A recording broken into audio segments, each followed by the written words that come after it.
Hello chess fans and welcome to Chess Fight, and today we are going to see an interesting game between Magnus Carlsen versus Jan-Krzysztof Duda, and the game is from the Champions Chess Tour Finals 2021, and the game was just played like 30 minutes before. So yeah, the game is very interesting. And in the finals of the Champions Chess Tour 2021, there are total 10 players selected. Yeah, this is one of the games between Magnus Carlsen versus Duda. So the game is very interesting, and it's like a very short type of game, but the preparation was like of high level. You are going to love the game. So without any further ado, let's dive into the game.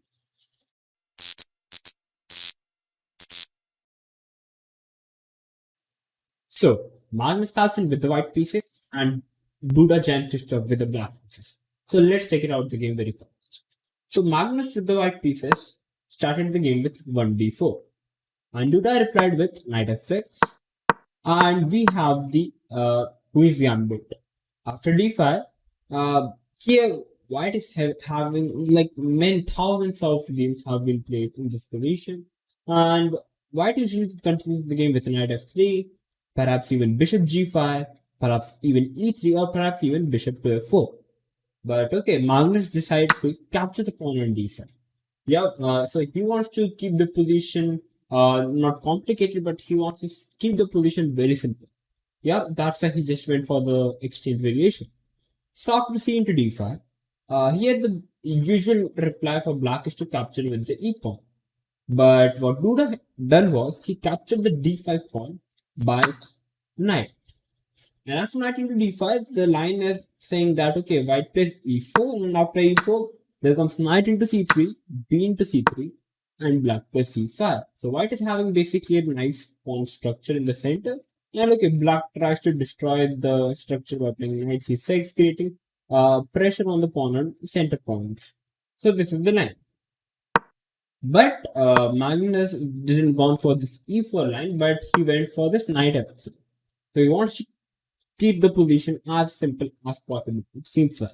So after knight f3, Duda decided to c5. Yeah, nice approach. He wants to just take out the d4 center pawn. We have e3, and we have a pawn. And here Duda simply went for knight into c3. Yeah, so he's also just simply exchanging all the pieces from the start. We have b into c3, and now we have queen c7 by Duda. The idea of playing queen c7 is very simple. Black is putting pressure on the c3 pawn. So after queen c7, all those who don't know the position, I think many of the players, even I, perhaps play bishop b2, perhaps play bishop d2, or perhaps even play queen b3 or queen c2, stuff like this. Protecting the pawn on c3, that's very natural. Or even c4 is fine. But Magnus decided to play rook to b4. A very unusual idea, but yeah, very correct. After rook b1, Duda play knight d7. If he decided to capture the pawn on c3 by playing queen into c3, then Magnus would have played bishop d2, and after queen c7, bishop d3, it's an equal position. Despite being a pawn down for white, white is having a lead in development, which gives an equal position to both the sides. So that was the reason Duda didn't capture the pawn, and he played knight d7. And after knight d7, Magnus now played bishop d3. And after bishop d3, now Duda captured the pawn on c3 with a check. And the idea here is, now white cannot play bishop d2 because now the bishop on d3 is done. Yeah. So now white is forced to move the king. Or he can play queen d2, but yeah, after queen d2, after trading the queens, black is already having an advantage because black is a pawn up. So after queen into c3, Magnus played king f1. And after king f1, psychologically speaking, it looks like perhaps black is better because white can't castle anymore. Black is a pawn up. He can play something like bishop e7, castle, d6, bishop b7, and he's better. Yes, but in general, that it's a slightly better position for black. And it's very hard to actually play with the black pieces. We are going to see. After king f1, Duda continued the game with bishop e7. A regular idea, he wants to castle. And here Magnus played h4. Very nice idea. Good move. And the idea of h4 in the position here, as we know that Magnus cannot castle anymore, so he decided to, so his plan is here in the position here, he played h4 and he wants to play rook h3 followed by rook g3. And he wants to put pressure on the g file. So this is the idea, and it's actually a very nice idea. And after h4, Duda castle. And Magnus played rook h3. And perhaps, I'm not sure, but perhaps this pin can be some worth in the future. So after rook h3, here Duda played knight to f6, which was actually a bad move. A much better move in this position here is, here black should have played queen c7. And after queen c7, let's take king g1, b6, and it's an equal position. Black wants to play bishop b7, and okay, black is doing fine.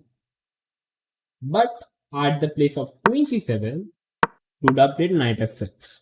Yep, it is also one of the most natural move comes in human mind. The idea is very simple. Knight f6 gives some protection on the h7 pawn, so that let's take this position, and if it's white to move, white is definitely planning to sacrifice the bishop on h7.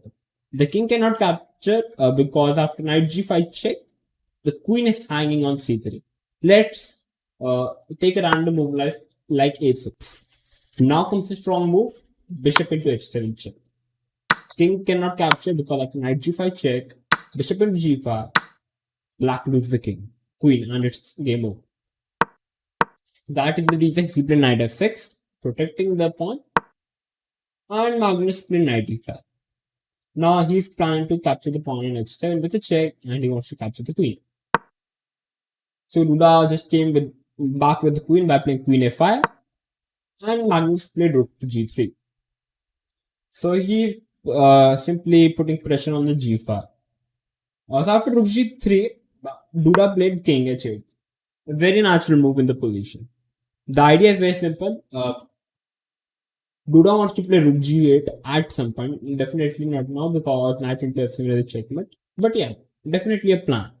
So that he could give some protection to the pawn on g7. But actually king h8 was a blunder. At the place of king h8, the best move for black in the position was to play knight to e8, giving the g-pawn protection with the knight. That is the reason.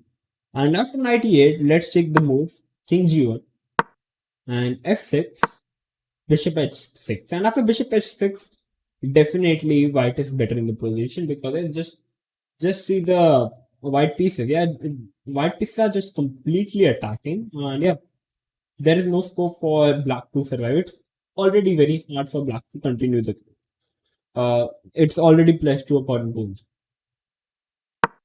So he played king. So Duda after rook g3 played king h8, and now Magnus played bishop to g5.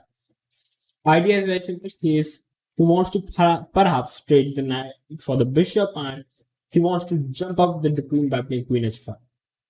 Very nice idea. So after bishop g5, Duda played h6, and after h6, here's your chance. Feel free to pause the video and try to find the move which Magnus Carlsen played in the tournament. It's the best move according to Engine as well, so you can just give it a try.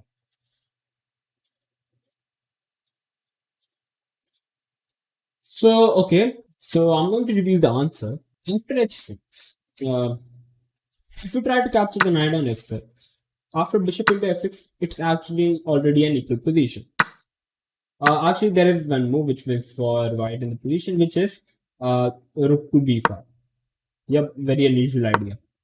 But okay, that is the point. But the best move in the position after h6 is, all those who found the move, bishop into h6. Congratulations, you are a genius, a true genius. After bishop into h6, black is actually having nothing. He has to capture the bishop because white wants to capture the g7 pawn as well. So after g into h6, Magnus played queen f3. And actually after queen f3, on the move number 18, Duda with the black pieces resigned. Yep. he resigned. Many of you were wondering why just Duda resigned in the position. Yeah, where is the winning? Where is the win for what? After Queen F3, let's take a random move. If Black tries to play B6, idea very simple. Uh, okay, the rook is hanging, but let's forget the rook. Let's try to make a move like A6. After A6, White is going to play a move like Queen to F4. And now the idea of playing Queen F4 is very simple. White wants to capture the pawn on H6, and it would be a mate. Knight H7 and Queen will capture the knight because the bishop is less protecting the H7 square, and it's a mate. So Black is forced to play the move Knight to G, protecting the pawn on H6. But now comes the fantastic move, which is Queen into F7. Game over. After Queen into F7, White is definitely trying to play Queen H7, and it's a forced mate. So Black is forced to capture the queen, and after Knight into F7, it's a checkmate. Game over. Everything is nicely covered. Yeah. Now it's dead. So this was the interesting position. So that is why for Queen F3 there is no hope for Black to survive the position. That was the reason Jan-Krzysztof Duda resigned the game on the move number 18.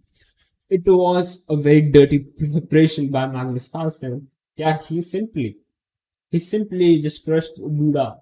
Yeah, because let's take the game from the start. After d5, if proceeding to d5, first perhaps Duda wants to just take out the Magnus from his opening prep, so he decided to capture the pawn with the knight. But I think this was the idea of Magnus Carlsen.